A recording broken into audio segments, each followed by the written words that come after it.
Hey folks, so this is going to be Trouble Every Day by Frank Zappa. I guess kind of based on the Roxy version. That was kind of my favorite. I wasn't such a fan of the way some of those songs got played in the 80s. I like some of the compositions of the 80s, but the bands to me weren't as good. The 73 band was, I don't know, I just think one of the best bands in the world, up there with some of Chick's bands and such. But Trouble Every Day is just a blues, and it's a straightforward blues in a way, but it does have a nice turnaround, and of course it's got that iconic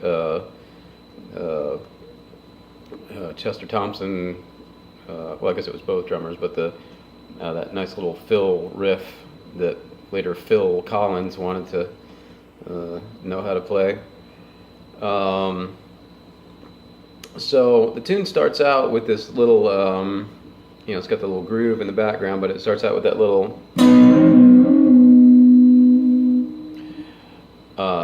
and that's just the B string and the G string on the 4th fret. I'm just giving a little bend, half step bend, and he kind of leaves it up and cuts it off after he bends it the last time. And then there's a riff. It starts on F sharp, so it's F sharp, E, F sharp, C sharp, E, A,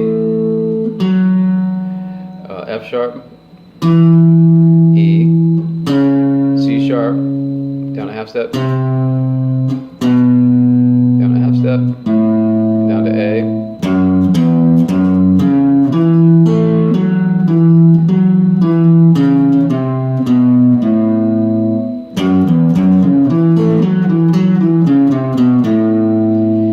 And then he goes back to that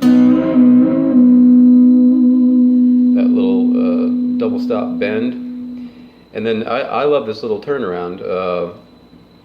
Probably more than one way to look at this, but I play it this way with an F sharp minor 9. So that would be X 9 7 9 9 X, nothing on the high E string. And then this could be played, you can simplify it, but you could play it also with and a C sharp in the bass. This is really like a B major 7. That's on the D, starting on the D string, 7th fret, the 6th fret, 9th fret, 6th fret, 7th fret, and then down. You can put C sharp in the bass. You don't have to have C sharp in the bass. So you got the F sharp minor 9, and then you got an A chord, and I'm just playing it like, it's basically just like this A bar form, but I'm just playing it with the 5th in the bass, so it's X 7 7 6 5 X. So you got, and then that double stop bend again, and down the whole step to a double stop. So it's the G and the B strings on the 2nd fret. So I'll do that whole thing.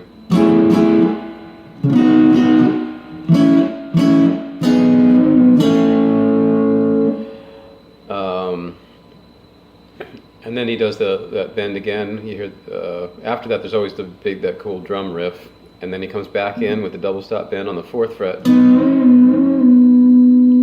And then there's just like a little playing like an A or G on the 2nd fret, and going down to an F sharp, D string, 4th fret. It's just subtle. You can kind of, it doesn't have to be exactly, of course, the same as the recording. And then he jumps way up and he does this little, it's really just an F sharp major. Try it.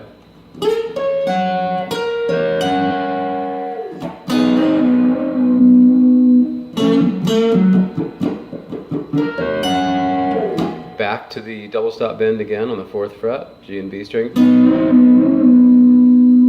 and then that little kind of turnaround riff. And then the tune just goes into an F sharp minor blues, and you hang on that F sharp for a long time.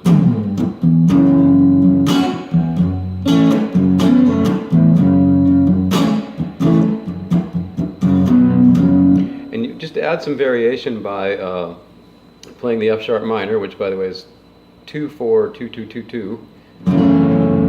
You can play the D, G, and B strings on the second fret. That's really like becomes a B chord really, but you can just kind of introduce that into the into your phrasing with the F sharp minor chord. I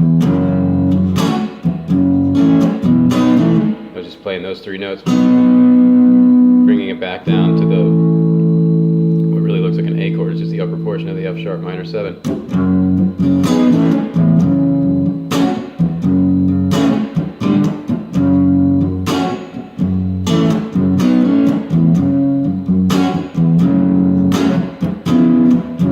You could also use I played a C sharp, a dominant sharp 9, which would be X 4, 3, 4, 5. And later we'll play that again too. So when it's done with the F sharp minor 7, he jumps up to, getting ready for the big turnaround, he jumps up to B7. So now I got, you can play a bar form or another form, whatever you like, but it's B7, so I'll play it this way, X2, 4, 2, 4. I don't really care about the E, high E again. So it's the watching and I'm waiting section.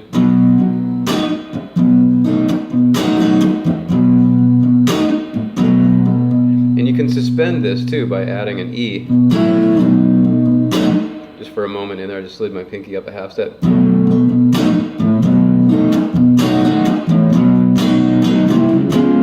So just going up in half steps to get to a C sharp 7. And then it goes back to the F sharp minor 9 to B slash C sharp, or B with C sharp in the bass. A, that bend again. Then you have the drum riff, just so iconic. And then when he goes, no way to delay that trouble, he's on F sharp. And going back and forth to a C sharp dominant sharp 9. So it's nowhere to delay that trouble gone ever so again, F sharp minor is just 2, 4, 2, 2, 2, 2. C sharp dominant sharp 9, X 4, 3, 4, 5. And then that little riff.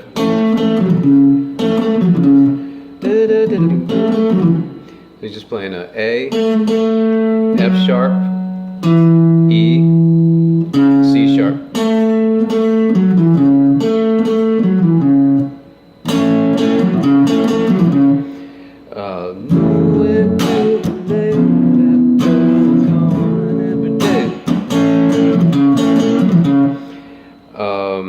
And then that's basically the whole tune, because it's just this long drawn out F minor blues, but it's a great tune to solo on, and so some of his licks in that solo are just great. Just play and he's staying pretty straight ahead for the most part. He's just playing, kind of a, F minor pentatonics with some passing tones. It's just F sharp, sorry, minor, or just F sharp blues scale. So yeah, just great tune, and I'm going to do some longer videos with some of the tunes that have a little bit more going on in them from that album in particular. I just think that was some of the best stuff they ever did.